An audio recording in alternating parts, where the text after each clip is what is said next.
우리가 로마서 이 8장 이 전반부 부분을 제가 3주 전부터 함께 말씀을 나누고 있습니다. 그것은 왜냐하면 내가 예수를 믿는다는 게 뭘까? 내가 교회를 다닌다는 게 뭘까? 내가 그리스도인인데, 예수를 믿는다는 게 우리 그리스도인이고, 그리스도라고 하는 것은 우리나라 한문으로 얘기하면 구원자라는 구원자. 그래서 우리는 그리스도인인데, 이 그리스도인이라는 정말 누군가, 내가 그리스도인인데 그럼 내가 그리스도인답게 살아가고 있는가 하는 그 질문에 대한 아주 구체적이고 명확하게 답을 주고 있어요. 그래서 제가 이 8장 1절부터 11절까지 제가 2주간에 걸쳐서 말씀을 나누었어요. 그래서 우리 성혁이 그리스도인이란 누구입니까? 하나님의 제자들입니다. 하나님의 제자예요.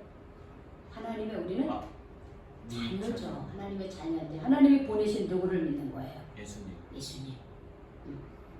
예수님을 믿는 거예요. 왜 예수님을 믿어요? 예수님 우리 죄 대신 십자가에 돌아오셔서 네, 바로 우리의 죄를 대신하여 십자가에 못 박힌 예수님을 믿는 거죠. 예수님을 하나님의 아들이고 나의 구원자로서 믿는 거예요. 그래서 그리스도인이다 그러면은 그 마음에 어떤 영이 있어야 되는 거예요? 성령. 네, 성령이 있어야 돼요. 그리스도의 영을 성령이라고 합니다. 성령이 있는 사람을 그 사람은 진짜 그리스도인이다 이렇게 말할 수 있어요. 그리스도인인데 그 마음 안에 성령이 있자면 나의 악한 마음이 가득 차 있다면 그리스도의 사람이 아니라고 이렇게 말하고 있습니다. 그리고 그 사람이 정말 그리스도의 영이 있나 없나를 볼 수 있는 것은 그 사람이 어떻게 살아가고 있는가 하는 것이 증거가 되는 거예요. 내가 그리스도인이고 그래서 그리스도의 영이 내 안에 있다고 내가 믿고 그렇게 살아가고 그 그리스도의 인도함 따라 살아가면 우리의 열매가 성령의 열매가 주렁주렁 맺을 수밖에 없어요. 하나님의 살아계심을 매일매일 경험할 수가 있어요. 지난 한 주간 우리 하나님이 살아계심을 하나님과 동행하는 삶을 여러분 사셨죠? 아멘. 사셨죠? 아멘. 우리 그러셔야 돼. 왜? 주님이 내 안에 계셔서 내가 일주일 동안 사는 게 나 혼자 사는 게 아니라 하나님의 영이 나와 함께 하시는 주님이 나와 함께 하는 삶입니다. 저는 지난 한 주간 주님과 동행하며 하나님이 정말 저와 함께 하는 것을 제가 봤어요. 여러분 다 따라오는 게 눈에 보는 것뿐만 아니라 내 삶 속에 일어나고 있는 것을 내가 경험하는 것을 봤다고도 말할 수 있는 거예요. 저는 그걸 경험했습니다. 지난 한 주간 월화 원주에 가서 그 기도 모임 가지면서 하나님의 음성 듣는 거, 그리고 6명의 목회자들이 모여서 함께 기도하고 우리가 함께 하나님의 그런 종으로서 앞으로 남은 목회를 어떤 마음으로 할 것인가 하는 것에 대해서 얘기하고 기도하고 그 중에 이제 한 분이 좀 남편이 좀 사업을 하시는 분이에요. 그래가지고 그 원주의 그 오크밸리에 그 골프동에 있는 데다가 아주 콘도를 하나 잡았어요. 그래서 6명이 그냥 거기서 먹고 마시면서 기도하고 그렇게 6명이 다 제각각 목회하는 사람이 다 개성이 있어요. 그럼에도 불구하고 참 이렇게 불협화음이 없이 이렇게 하나님이 아주 한 사람 한 사람을 다 그 부족한 부분을 다 만져주시는 것을 경험을 했어요. 뿐만 아니라 또 참 그 하나님이 어떻게 역사하시는 또 한 주간 또 경험을 했어요. 제가 주보에다가 이제 하나님을 경험한 그 이야기를 실었는데 이따가 여러분 보세요. 참 하나님께서 정말 너무너무 오묘하고 하나님께서 너무너무 이렇게 내가 그냥 그건 기도도 하지 않은 거야. 그런데도 마음속으로 이렇게 됐으면 좋겠다 하는 것조차도 하나님께서 어떻게 해요? 들어주시더라고요. 그것조차도 하나님이 들어주시는 거예요. 그게요. 여러분 우리가 꼭 가만히 앉아가지고 무릎을 꿇고 기도하는 것만이 기도가 아니에요. 이미 성령님이 내 안에 있기 때문에 내가 하나님 나도 좀 그렇게 됐으면 좋겠네요. 이렇게 생각만 해도 그게 기도인 거예요, 여러분들. 여러분도 주님과 동행하는 삶을 사시기를 바랍니다. 여러분도 여러분의 삶 속에 하나님의 살아계심을 체험하며 사시기를 축복합니다. 아멘. 오늘은 그 마지막 설교, 우리 그리스도인의 그 자녀들이 살아야 될 삶의 구체적인 그런 모습을 마지막으로 함께 말씀을 통해서 나누려고 합니다. 여러분, 하나님의 자녀가 된 그리스도인들의 삶은 어떠해야 되냐면 육신대로 사는 사람이 아니라고 하는 사실이에요. 여러분, 육신대로 산다는 말이 구체적으로 어떤 말, 그러면 육신대로 살지 말라 그러면 그러면 나보고 어떻게 살려는 거야? 이런 질문이 떠오를 수가 있습니다. 여러분, 육신이 모두 나쁘다는 말은 아닙니다. 그러나 육신대로 산다는 게 뭐냐? 육신 안에 있는 죄성을 말하는 거예요. 즉 하나님을 거부하는 마음, 그 마음을 말하고 있습니다. 그것을 예수님은 구체적으로 이렇게 표현했어요. 우리 한번 찾아볼까요? 자, 지금 이 부분을 이렇게 빨간 거나 이런 거를 줄로 이렇게 했고 다시 돌아올 거니까. 자, 우리 신약성경 마가복음 7장 20절을 보세요. 자, 육신대로 산다는 게 뭘까? 그 육신의 그 더러운 죄들이 뭔가 한번 보겠습니다. 마가복음 7장 20절에서 23절입니다. 우리 앞쪽에 있죠? 네, 마가복음 7장. 네, 우리 신약성경 65쪽에 있습니다.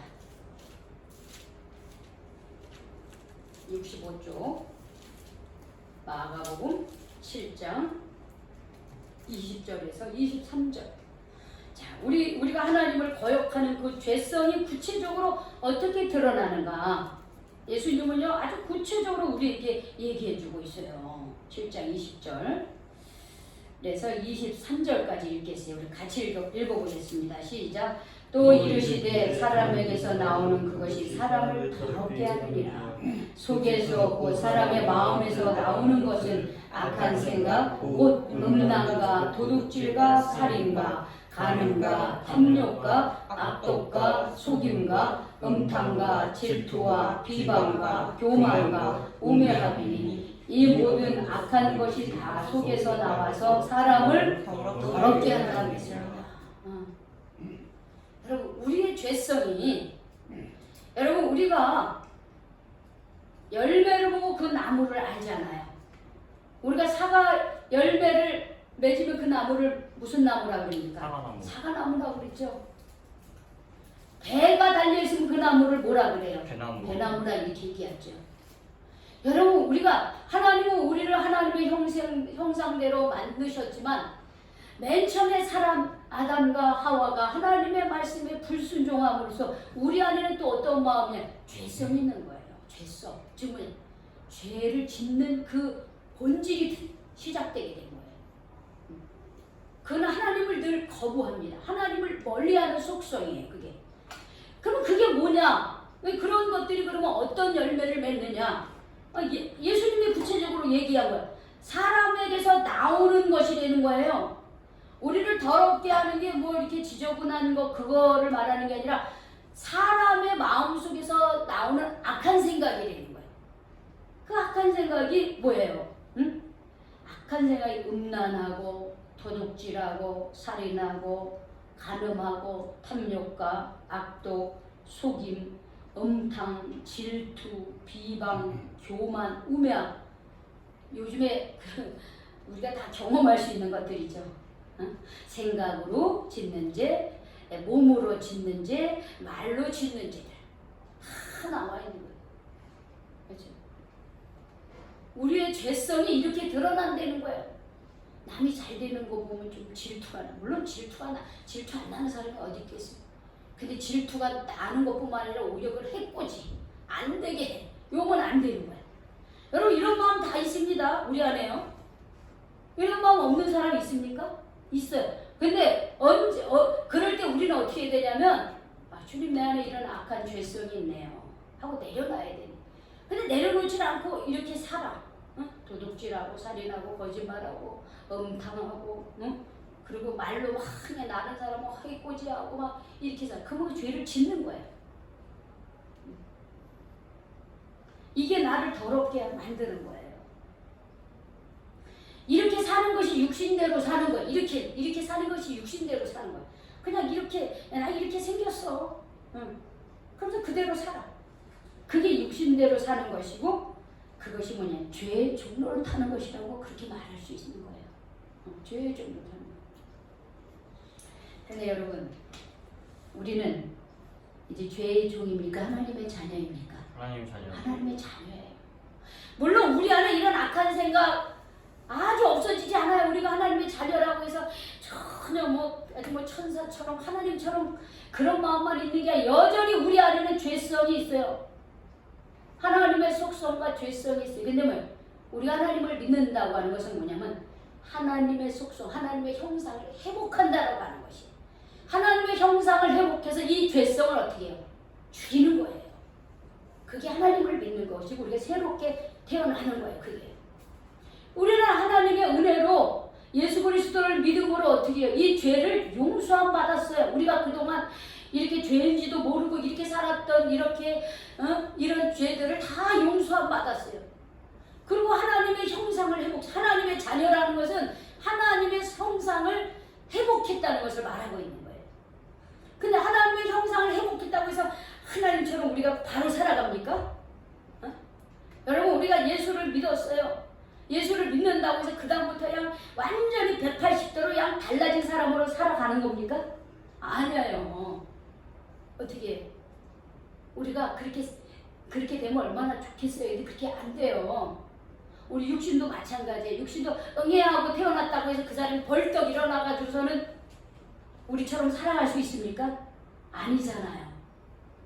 20년 동안 먹이고 키우고 교육하고 세상 사는 방법을 가르쳐주고 그런 시간이 지나야 돼요. 마찬가지예요. 우리가 하나님의 자녀가 됐어요. 그러면 영적으로 응애하고 태어난 거예요. 가 태어난 그런 하나님의 자녀예요. 이 자녀가 성숙해지려면 어떻게 하냐? 하나님의 말씀 안에서 자꾸 어떻게 해요? 하나님의 인도하심 속에서 훈련받고 또 영적으로 인도함을 받아야 되는 거예요. 그래서 자꾸 성장해 가야 되는 거예요.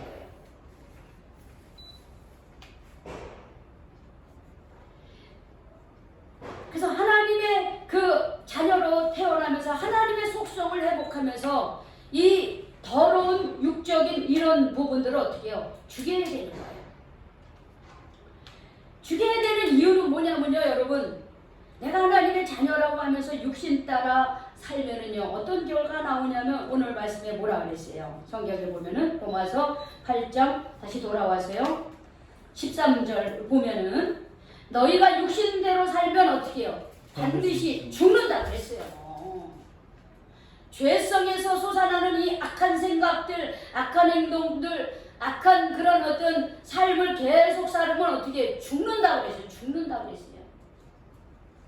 여기서 죽는다라고 하는 것은 우리가 육신적으로 한꺼번에 죽는 것도 있지만 여기서 영적인 죽음을 말하는 거예요. 영적인 죽음. 여러분 우리 몸이 행동하게 하는 게 뭡니까 여러분들?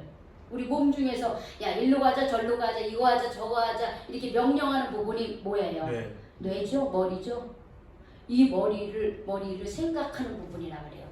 근데 이 생각을 주장하는 게 뭐냐면 영이에요. 영. 여러분 그거 아셔야 돼요.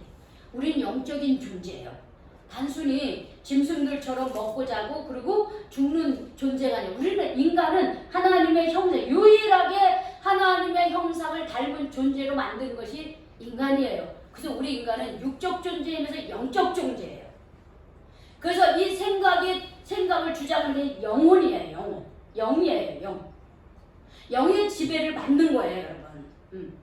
그래서 이 뇌가 그리스도의 영으로 인도함을 받아야 돼요.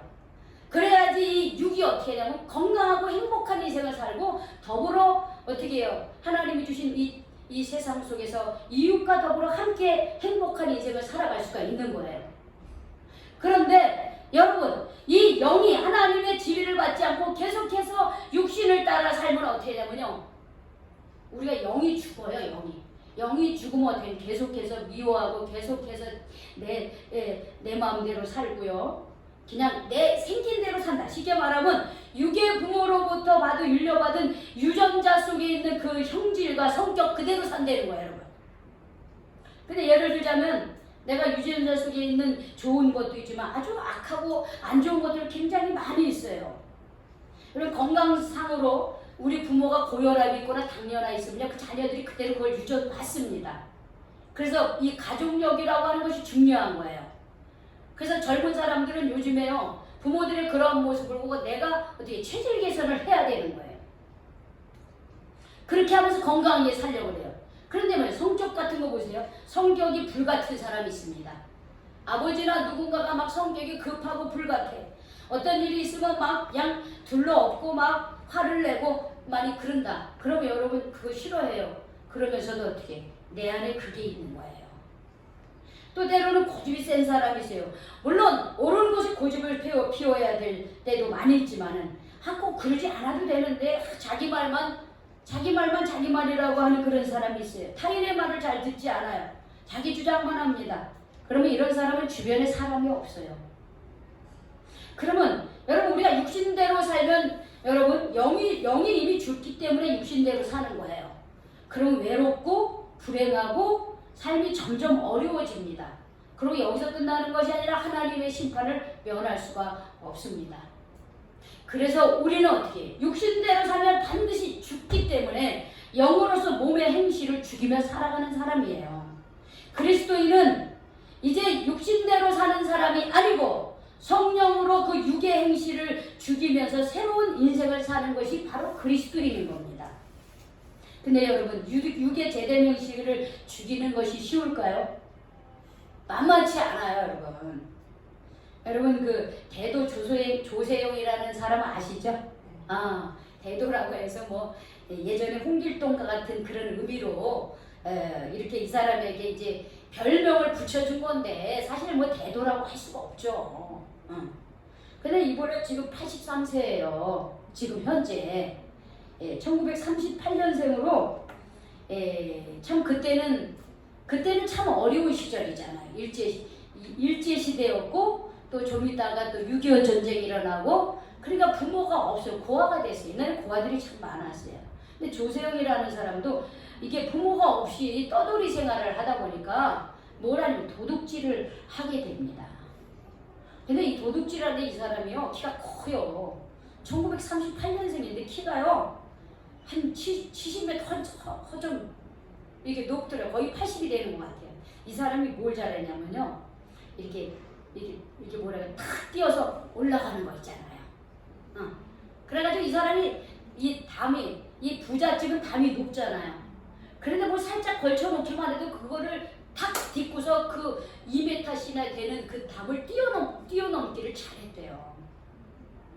그래서 이 사람이 도둑질을 이제 하는데 이 사람을 대도라고 한 이유가 이 사람이 몇 가지 원칙인데 그 중에 하나가 뭐냐면 가난한 사람에게는 절대로 그거는 도둑질 하지 말자 이게 원칙이랬는데 원칙도 아니죠.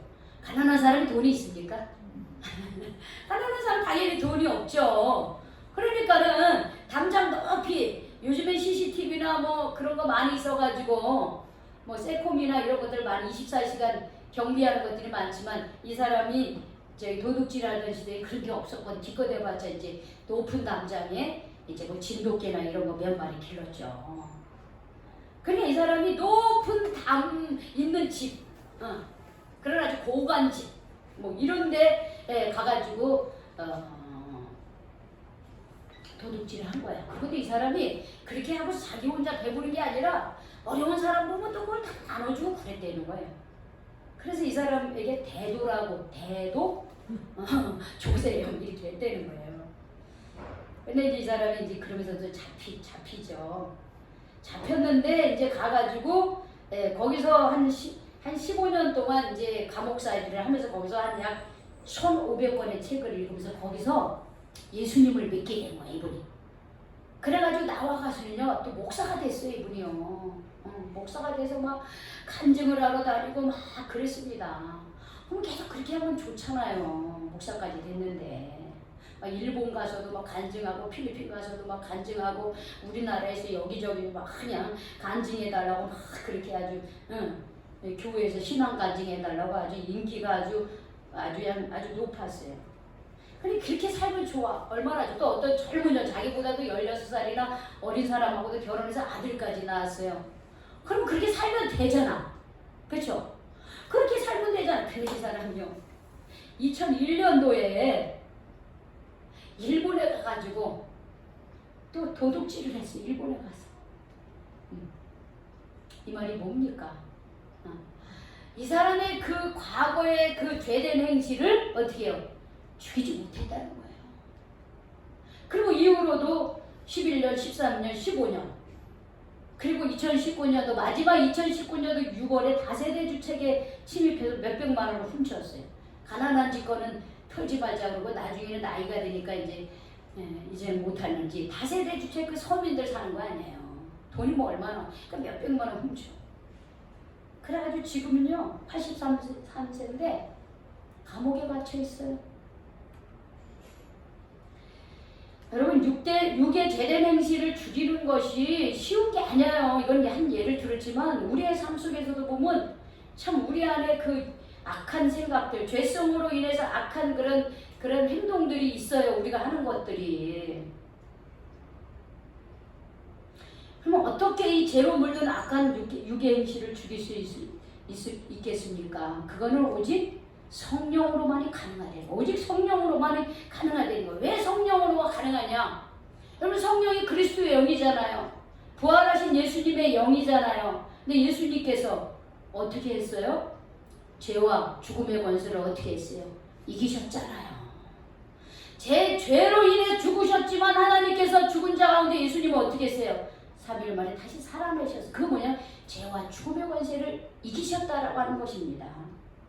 우리 안에 있는 그런 죄성, 죄의 권세 이런 거를 우리 자신이 우리 힘으로만 내 그러지 마. 이 조세영 씨가 참 즐거워서 이 일을 했을까요? 명예를 얻고 그리고 간증하러 다니고 또 어디서 받았니 목사 안수까지 받았다면서 이분이 뭐 즐거워서 이 일을 했겠어요? 그런데 그 안에 있는 죄성, 도둑질하는 이 죄성을 어떻게 해요? 영으로서 성령으로서 그걸 이겨야 되는데 성령으로 그거 물리쳐야 되는데 그렇게 안 했다는 거예요. 그러니까 다시 어떻게 해요? 육의 행실을 함으로써 그의 삶은 어떻게 해요? 처참한 인생이 됐잖아요. 그분이 살아있다고 해서 그 사람이 살아있다고 말할 수 있습니까? 영이 죽었어요. 모르죠. 또 감옥에 가서 또 회개할지 모르겠지만 영이 죽었어요. 성령의 지배를 받지 못하니 성령의 인도함을 받지 못하니까 결국 어떻게 해요? 육의 행실, 육의 죄된 행실로 인해서 자기 자신이 죽는 거예요. 근데 그때에 우리가 그 죄와 죽음의 권세를 이기신 예수님을 불러야 되는 거야. 주님, 내 안에 또 이런 죄된 속성이 올라오네요. 죄와 죽음의 권세를 이기신 주님 이기게 해주시옵소서. 그렇게 말해야 되는 거예요. 그러면 에베소서 한번 찾아봅시다. 신약 성경 저 뒤쪽에 있습니다. 로마서에서 조금만 뒤로 가면 돼요. 에베소서 6장 317쪽입니다. 317쪽 에베소서 3장 10절에서 12절까지 우리가 성령으로 이 죄성을 이 사단의 이 권세를 이길 수 있는 방법을 아주 사도 바울은 아주 이렇게 구체적으로 가르쳐주고 있습니다. 우리 같이 읽어요. 찾으셨죠? 317쪽 에베소서 3장 10절에서 12절 에베소서 317쪽 에베소서 3장 10절에서 12절 같이 읽겠습니다. 시작. 그토록 너희가 주 안에서와 그 힘의 능력으로 강건하여지고 마귀의 관계를 능히 대적하기에 하나님의 전신갑주를 입으라. 아직 못 찾으셨나 보네요. 에베소서 6장입니다. 죄송해요. 3장이라고 해서 6장이에요. 네, 317쪽 에베소서 6장 10절에서 12절 3장이라니까 제가 좀 헷갈리게 했죠. 이제 찾으셨죠? 예, 같이 읽어보겠어요. 시작. 끝으로 너희가 주 안에서와 그 힘의 능력으로 강건하여지고 마귀의 관계를 능히 대적하기 위하여 하나님의 전신갑주를 입으라. 우리의 씨름은 혈과 육을 상대하는 것이 아니요 통치자들과 권세들과 이 어둠의 세상 주관자들과 하늘에 있는 악의 영들을 상대하니라 그랬어요. 우리의 싸움은 보이는 육이 아니라는 거예요. 보이지 않는 영과의 싸움이라는 거예요. 영과의 싸움. 근데 사람들이 이 원리를 잘 몰라요. 잘 몰라요. 그래서 자꾸 보이는 사람하고 싸우려고 하는 거예요. 아니에요. 우리의 싸움은 그 사람에게 어떻게 영향력을 주고 있는 악한 영과의 싸움이에요. 악한 영과의. 그래서 우리가 기도할 때에 예수 그리스도의 이름으로 누군가를 기도할 때요. 대신 우리가 중보기도 해줄 수 있는 거예요. 이 자리에 나오지 못한 사람들을 위해서 우리가 대신해서 예수 그리스도의 이름으로 그 악한 영을 어떻게 해요? 대적해 줄 수가 있는 거예요. 물론 나를 위해서도 그렇게 해야 돼요. 내 안에 그런 악한 죄성들로 인해서 이런 정말 도둑질하고 거짓말하고 또 살인하고 미워하고 시기하고 질투하는 이런 마음이 있을 때에 또 이런 것을 행동으로 옮기려고 할 때에 우리가 예수님의 이름을 붙들어야 된다는 거예요. 이 죄악의 권세를 이기시고 부활하신 예수님을 붙들고 우리가 기도하면요. 그러면 어떻게 해요? 그런 죄성들이, 그 악한 영들이 다 도망가는 거예요. 그래서 우리의 싸움은 혈과 육이 아니라 악한 영, 보이지 않는 악한 영과의 싸움이라고 그랬어요. 그래서 우리가 갖춰야 될 것은 뭐냐면, 자, 여러분 17절 같이 읽어보겠습니다. 17절 읽어보겠어요. 그래서 13절부터 13절 읽어보겠어요. 시작. 그러므로 하나님의 전신갑주를 취하라. 이는 악한 날에 너희가 능히 대적하고 모든 일을 행하며 서기 위함이라. 전신갑주를 입으라. 이 전신갑주가 뭐냐면 우리가 싸움터에 지금 이제 사도 바울이 싸움터에 나간 병사를 비유해서 하는 거예요. 그러니까 우리가 어떻게 전쟁터에 나갈 때 어떻게 해요? 아무런 어떤 상대방을 이길 그런 무기가 없이 나갈 수 있습니까? 아니요. 아니잖아요. 뭔가 준비해야 되잖아요. 즉 악한 영과의 싸움에서 전신갑주를 입으라는 게 뭐냐면 하나님의 말씀과 성령과 어떻게 기도라고 하는 거예요. 하나님의 말씀으로 우리가 성령으로 인도함을 받고 기도와 찬송을 해야 되는 거예요. 그렇게 할 때 악한 영이 어떻게 해요? 물러가요. 악한 영과의 싸움에서 이길 수가 있는 거예요. 그러니까 우리가 영으로 우리가 이 육을 죽일 수 있는 방법은 뭐냐면 성령님이 함께 하셔야 되는 거예요. 그렇게 할 때 우리가 어떻게 하나님의 아들이라 인정을 받는다는 거야. 야, 저 사람이 진짜 그리스도인이구나. 저 사람이 진짜 그리스도인이구나. 이렇게 얘기한다는 거예요. 그리고 우리가 믿고 있는 그 하나님은요, 정말 우리와 늘 함께 하시기를 원하시는 하나님이에요. 자, 이 부분만 한번 마지막으로 읽어보겠습니다. 15절 읽어보겠어요. 우리 로마서 8장 15절로 돌아와서, 자, 로마서 8장 14절부터 자, 13절부터 15절까지 읽겠어요. 너희가 시작. 너희가 육신대로 살면 반드시 죽을 것이로되 영으로서 몸의 행실을 죽이면 살리니 무릇 하나님의 영으로 인도함을 받는 사람은 곧 하나님의 아들이라.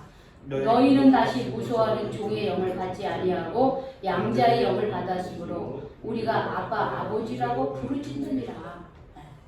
이렇게 영으로서 함께 하시는 우리 하나님은, 우리가 믿는 하나님은요, 아빠 이렇게 말할 수 있는 아주 친근한 하나님이라는 거예요. 근데 여기에 전제 뭐라냐면 너희는 다시 무소하는 종의 영을 받지 않았다 이렇게 표현하고 있습니다. 이게 무슨 말이냐면 하나님이 내가 말을 안 듣고 나를 벌 주시는 하나님이야. 혼내시는 하나님이야. 물론 그게 있습니다. 근데 하나님은 그렇게 되기 전에 우리하고 어떻게 아버지로 아빠와 자녀와의 관계로 있는 것을 더 좋아하신다는 거예요. 여러분, 여러분의 부모가, 여러분의 아버지가 무섭고 막 잘못하면 막 혼내주고 막 너무 그러면요. 아버지가 나를 사랑하는 건 나를 사랑하기 때문에 혼내주는 건 알고 있는데 아버지한테 쉽게 다가가기가 편합니까? 아니에요. 그래서 예수님께서 이 땅에 오신 구약에는 하나님이 때로는 그렇게 엄하고 무서워요. 근데 신약으로 오면 예수님이요 얼마나 다정한지 몰라요. 너무너무 부드럽고 우리의 마음을 다 이해해주고 우리의 마음을 다 훤히 깨달아 보시면서 그러나 우리가 죄를 지었을 때 용서해 주시고 다시 기회해 주시는 그런 모습이 예수님에게 보여요. 그게 뭐냐? 하나님이라는 거예요. 그래서 예수님이 이 땅에 오실 때 마태복음 1장에 보면 뭐라 하냐면 임마누엘이라 하리라. 보라 처녀가 잉태하여 아들을 낳으리니 그 이름을 임마누엘이라 했어요. 예수라고도 했지만 또 임마누엘이라고도 했어요. 그럼 임마누엘의 뜻이 뭐냐면 하나님이 우리와 함께 계시다라고 하는. 즉 예수님이 이 땅에 오신 것은 하나님이 우리와 함께 하시기 위해서 이 땅에 오셨다는 거예요. 지금 우리하고 친하게 지내기 위해서 이 땅에 오셨다는 거예요. 여러분 친하게 지낸다고 해서 막 마음대로 행동합니까 여러분? 여러분 친하게 지내는 사람들끼리 우리 꼭 지켜야 될 게 있어요. 그게 뭐예요? 서로 존중해야 돼. 예의를 지켜야 돼. 그러면서도 친하게 지내야 되는 거예요. 근데 하나님은요 그렇게 우리와 친하게 지내기 위해서 이 땅에 오셨다는 거예요. 그래서 하나님께 예수님이 하나님을 부를 때 아빠 이렇게 불러요. 아빠라고 부르는 거예요. 아빠라고. 여러분 지금은 다 아빠 이렇게 부르죠. 근데 제가 성장할 때는 아빠라고 부르지 않았어요. 아버지 이렇게 불렀어요. 아버지 그렇게 불렀어요. 또 아버님 이렇게 불렀어요. 그런데 제가 어느 정도 성장했는데 서울에서 오는 애들이 뭐라 하면 자기 아버지를 부르는데 아빠 그러는 거야. 깜짝 놀랐어요. 충격을 받아. 문화적 충격을. 아버지를 아빠라고 불러? 그런데 그게요. 굉장히 낯설었지만 굉장히 친근하게 느껴졌어요. 근데 예수님은 하나님을요 그렇게 저 멀리 있는 야단치고 혼내주고 심판하시는 하나님일 뿐만 아니라 우리와 함께 하시는 아빠로서의 하나님을 우리에게 가르쳐 주신 거예요. 하나님은 저 멀리만 있는 것이 아니라 하나님은 내 안에도 계시는 거예요. 그래서 내 안에서 늘 함께 하시기를 원하는 거예요. 나와 함께 동행하기를 원하시는 그 하나님의 마음이 예수님의 말씀에 담겨 있는 거예요. 그래서 바울은 우리에게 이렇게 얘기를 했습니다. 자, 여러분 찾아봅시다. 자, 신약성경 고린도전서, 로마서 바로 뒤가 고린도전서예요. 고린도전서 6장 19절. 고린도전서 6장 19절에 바울은 이렇게 고백을 했어요. 자, 270쪽입니다. 270쪽. 고린도전서 6장 19절 270쪽.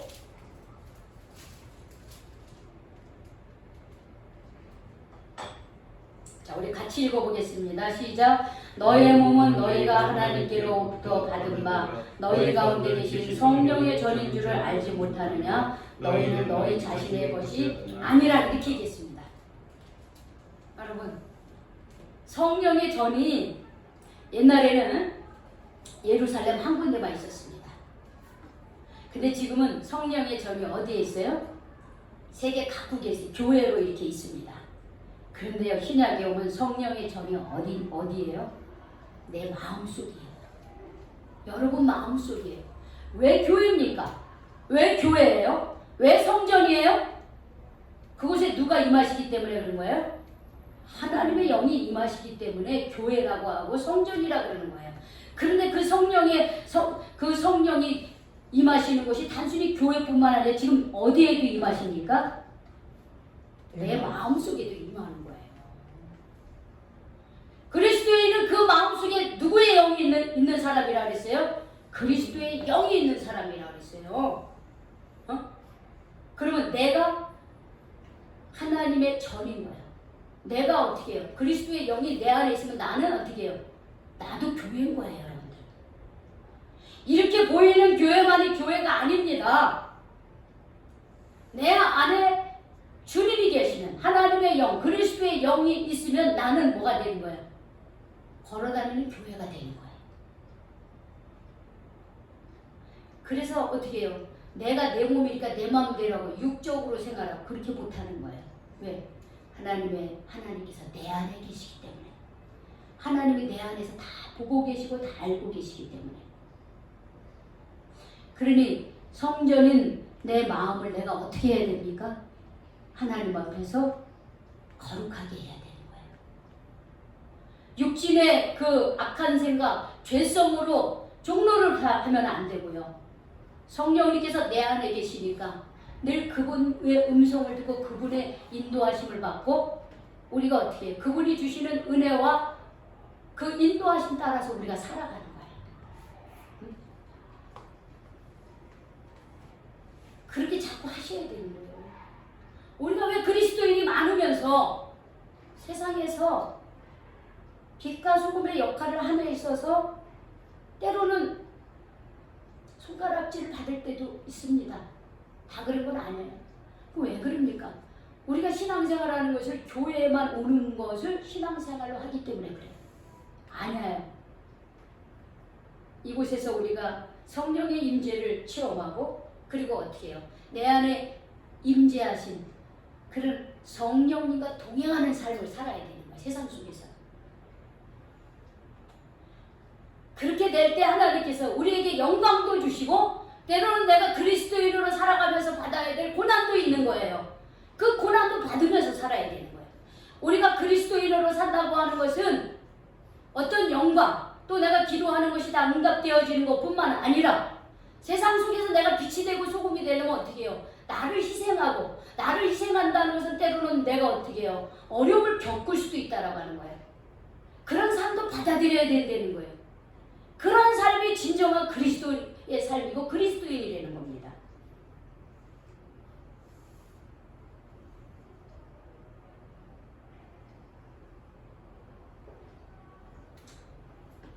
이렇게 설교를 한번 듣는 여러분들의 입장에서는 부담이 될 수가 있어요. 내가 그렇게 살아갈 수 있을까?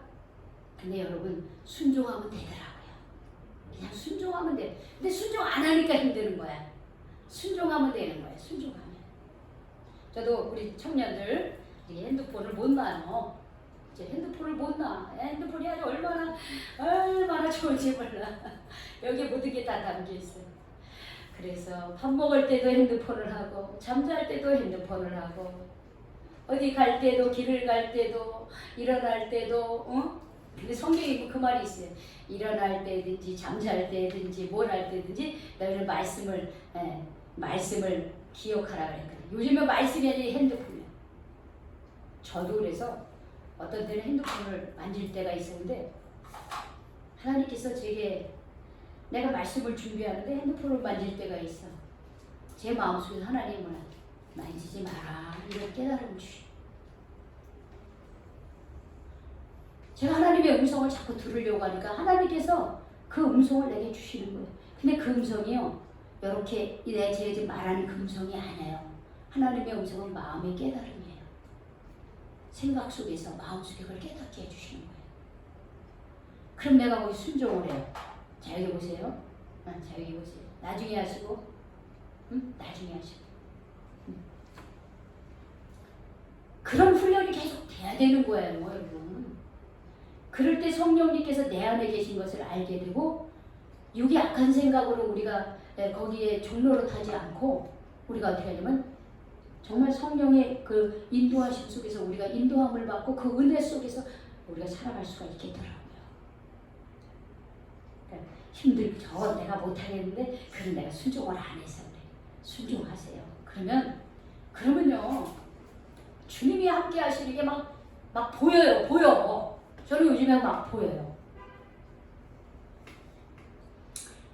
내주하신 성령님의 음성을 들으며 육신의 악한 생각을 죽이고 성령의 인도함 속에서 살아가는 저와 여러분이 되시기를 주님의 이름으로 축원합니다. 아멘. 축원합니다. 아멘. 아멘. 우리 268장으로 찬양하겠습니다. 268장.